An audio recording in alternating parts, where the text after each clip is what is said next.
गिरीश पाठक जी। राधे राधे श्री। राधे राधे महाराज जी। महाराज जी, मन के वशीभूत होकर मनुष्य बार बार गलती करके क्षमा मांगता है। भगवान क्या बार बार क्षमा करते हैं या इसकी कोई सीमा है? बहुत वात्सल्य समुद्र भगवान है। अगर वो क्षमा न करे तो हम लोगों की दुर्गति हो जाए, क्योंकि बिल्कुल सत्य बात है कि ना चाहते हुए भी मन हमको जबरदस्ती गलत करवा देता है। पर हम कोशिश करें, मन को वश में करना नामुमकिन नहीं है, उसको हम कोशिश करें धीरे धीरे धीरे धीरे।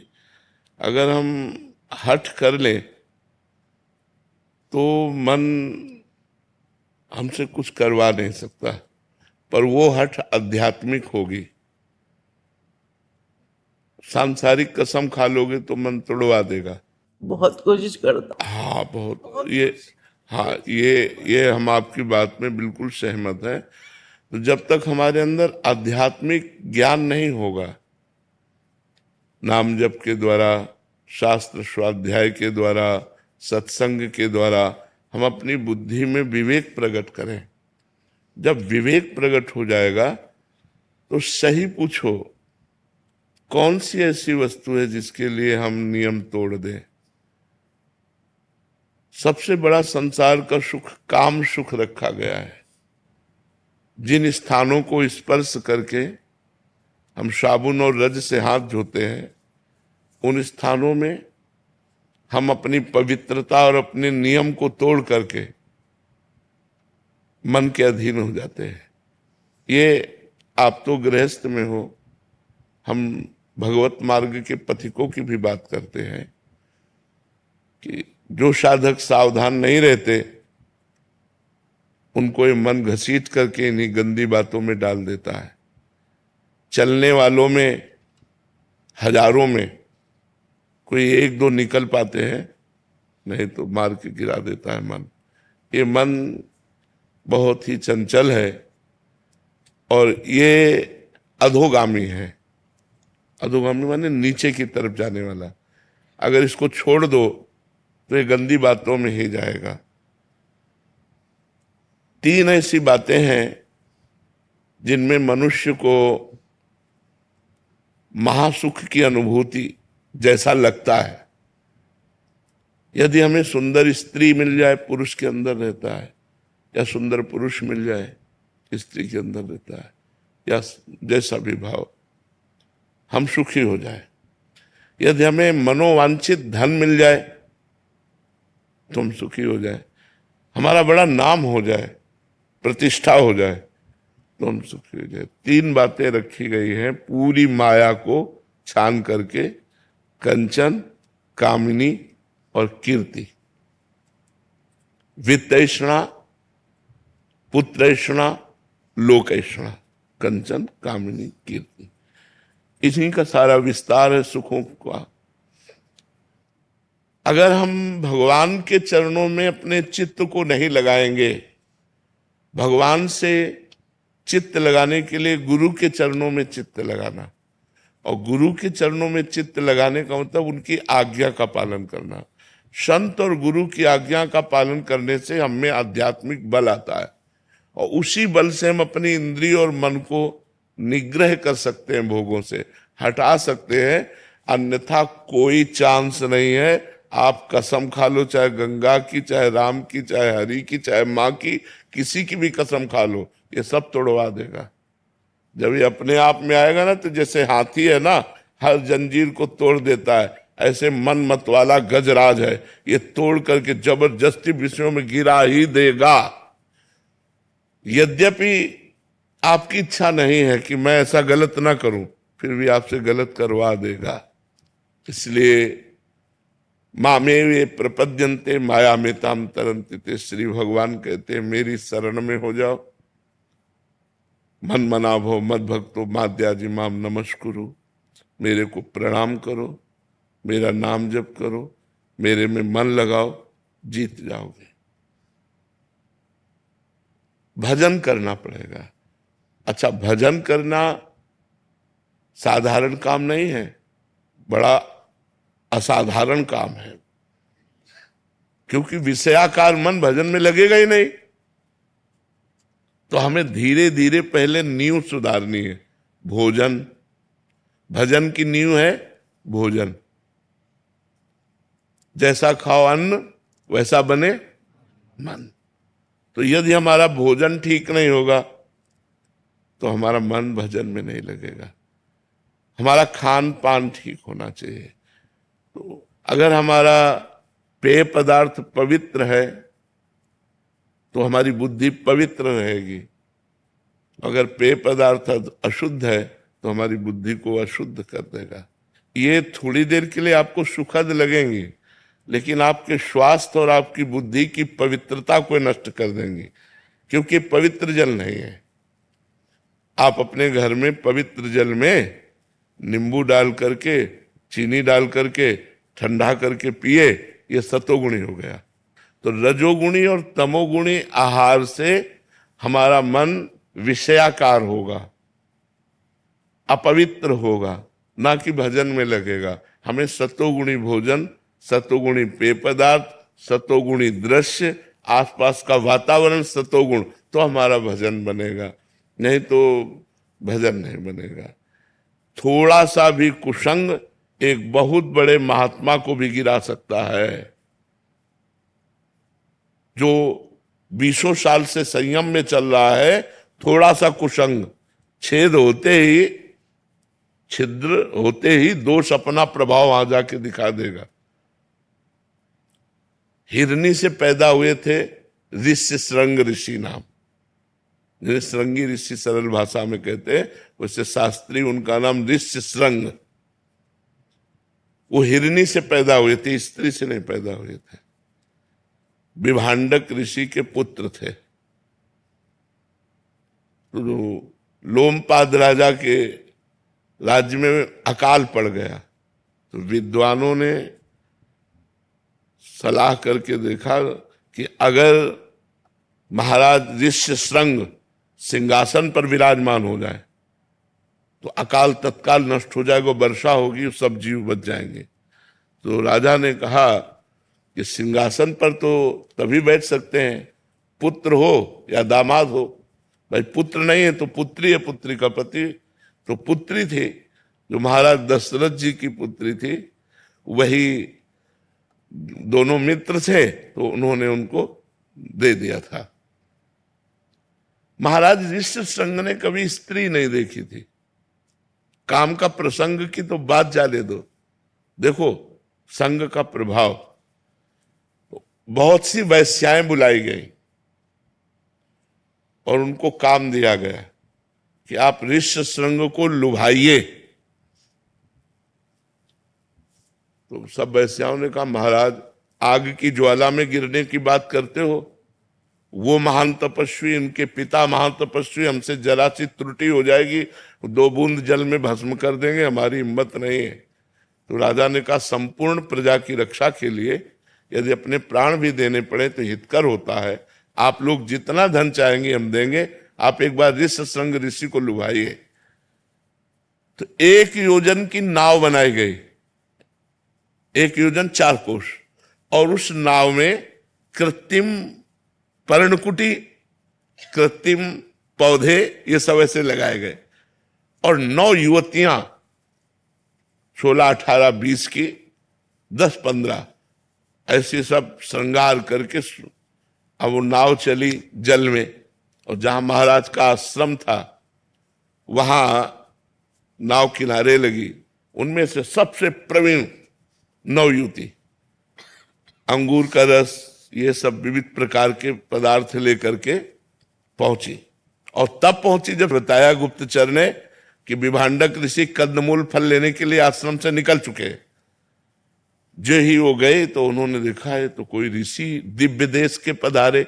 उन्होंने कभी स्त्री देखा ही नहीं था, वो तो बस ऋषि के सिवा किसी को जानते ही नहीं थे। तो मृगचर में बिछाया और कहा, ये ऋषिवर बैठ जाइए। तो भला वो इतने महान तपस्वी ऋषि के दिए हुए आसन पर कैसे बैठ सकती। तो आसन को प्रणाम किया और कहा, मैंने नियम लिया है कि मैं किसी के दिए हुए आसन पर नहीं बैठती। हम अपने आसन पर, वो अपना कोमल बिछा के बैठ गए।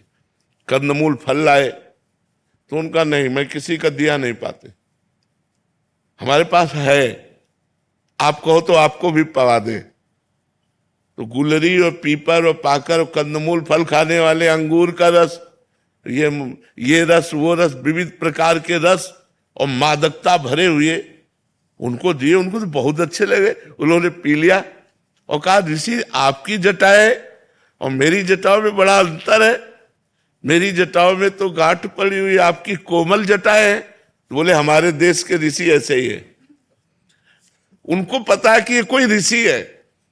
अब उनको मादक वस्तु पिलाई, अब वो भूमि पूरी घूमने लगी, बस ये खवा के पिला के और तुरंत वहां से के हमारे नियम का समय हो रहा है साधना का, मैं जा रही हूं, और वो चले। अब वो ऐसे बैठे, विभांडक ऋषि आए तो उन्होंने कहा बेटा तुम कैसे अस्वस्थ से बैठे हो, यज्ञशाला की अग्नि बुझने जा रही है, न तुमने हवन किया है, न तुम दिनचर्या। तुम बोले पिताश्री ये पृथ्वी घूमती नजर आती है, और रोने लगे। उन्होंने कहा अब मुझे आपके गले नहीं लगना, मुझे उस ऋषि के गले लगना जो ऋषि आए थे। तो उन्होंने कहा कौन ऋषि यहां से आ सकता है? तो ध्यानस्थ हुए, ध्यान में दे। अरे उन्होंने कहा बेटा ये राक्षसी प्रवृत्तियों की ऐसी चाल होती है, तुम कभी अब ऐसे ऋषि नहीं होते। कुछ नहीं समझ में आया, केवल एक बार के मिलन में। अब हफ्ता 10 दिन में फिर कंदमूल फल लेके ले गए, सुचला जी के विभांडक ऋषि गए, वही फिर आई सज धज कर वैसे। अब तो लिपट गए ऋष्य श्रृंग और कहा ऋषि मुझे अपने आश्रम में ले चलो, मुझे नहीं रहना इस आश्रम में और नहीं रहना अपने पिता के साथ, मुझे अपने। तो बोले हमारे आश्रम में तो हमारे जैसे ही ऋषि होंगे। बोले बस आप जैसे ऋषियों के बीच में ही रहना है। महाभारत में पूरा भगवान श्री कृष्ण द्वैपायन व्यास देव जी ने लिखा है। अब वो ले गए तो नाव चार कोस की, एक योजन का मतलब 4 कोस की नाव थी, और उसी में पूरा पर्णकुटी और सब। महाराज जो मृगी से पैदा हुए थे वो शादी किए और महाराज सिंहासन पर विराजमान किए। तो हम लोग तो माता से पैदा है और हम लोग अन्न पा रहे हैं। यदि थोड़ा भी छूट मन को दे दी जाए तो ये मन नरकगामी बना देगा। बहुत चंचल मन है, इसको साधना के द्वारा और भजन के द्वारा और दूरी बना के अगर हमें सही ढंग से चलना है तो एक दूसरे की दूरी बनानी होगी। हमें पता है मैं यहां गिर जाऊंगा तो मुझे नहीं जाना चाहिए, मुझे दूरी बनानी चाहिए। तो ऐसे ही गृहस्थ धर्म में है कि अपनी पत्नी से केवल अपना भाव रखे, अन्य माताओं बहनों के प्रति पवित्र भाव रखे और एकांत में कभी उनसे ज्यादा देर ना मिले, नहीं तो मन हमारा बड़ा चंचल है, वो कभी खराब होकर के गलत आचरण कर ही सकता है। इसलिए साधना के द्वारा, इसे भजन के द्वारा रोका जा सकता है, दूसरा कोई उपाय नहीं। बड़े बड़े ऋषि मुनियों को ये भ्रष्ट कर देता है, मन बड़ा चंचल है। एक बार एक जंगल में ऋषि रहते थे, प्रभुदत्त ब्रह्मचारी जी की बाणी से कथा है। तो वो पपड़ी पाते थे, जो वृक्ष की छाल की सूखी हुई पपड़ी, क्योंकि उनको ये था कि अगर मैं अच्छा पदार्थ पाऊंगा तो काम पीड़ित करेगा और मैं काम विजयी बन के दिखाऊंगा।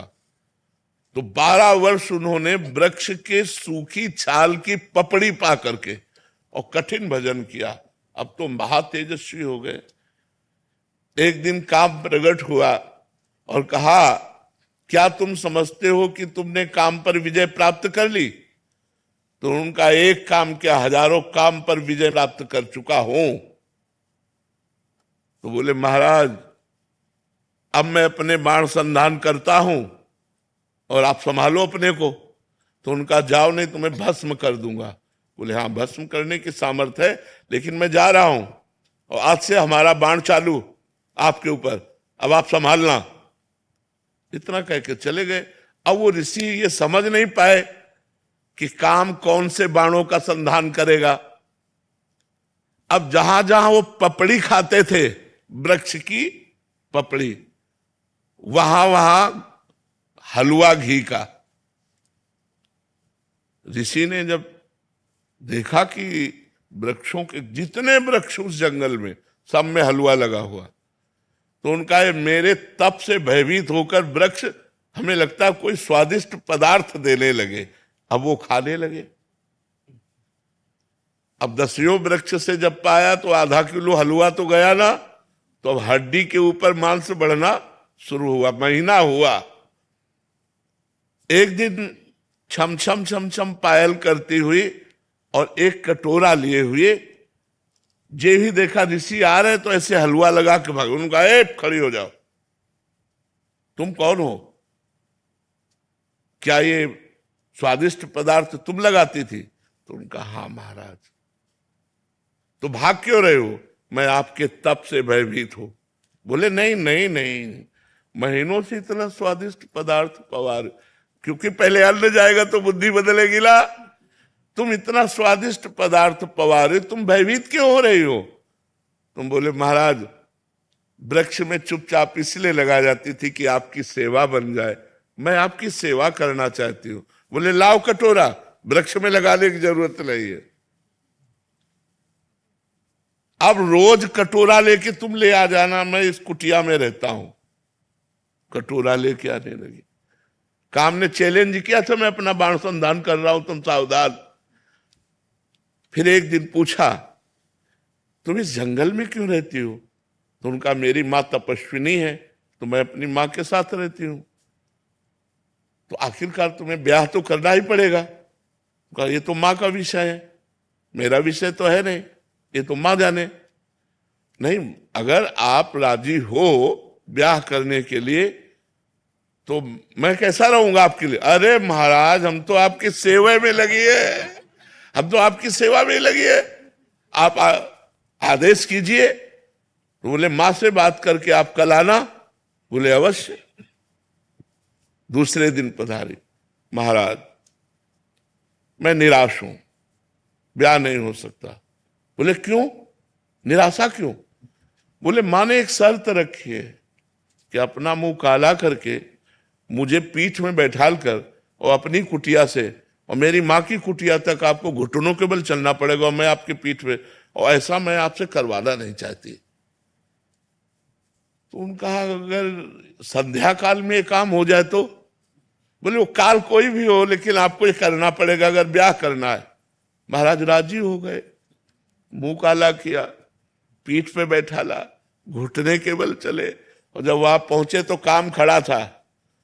उसने कहा ये मेरी रची हुई माया है, मैं ही हूं इसका स्वामी, बोल तेरी तपस्या कहां गई? ये कहो कि मैं तेरी तपस्या नष्ट नहीं की, केवल केवल दिखाया है तुझे कि अगर तू तपस्या का अहंकार करेगा तो देख घुटने के बल चल रहा, मेरी माया तेरे पीठ पर बैठी हुई है। तो ये मन बड़े बड़े ऋषि मुनियों को मोहित कर दिया। हम तुम तो बहुत छोटे लोग हैं, बहुत छोटी सामर्थ्य है, इसलिए भगवान का आश्रय ले लो। सीम की चाप सके को तासु, बड़ रखवार रमापति जासु। भगवान जिसकी रक्षा करते वही अपनी धर्म से, पवित्रता से चल सकता है। इसलिए नाम जप करो और भगवान के आश्रित रहो।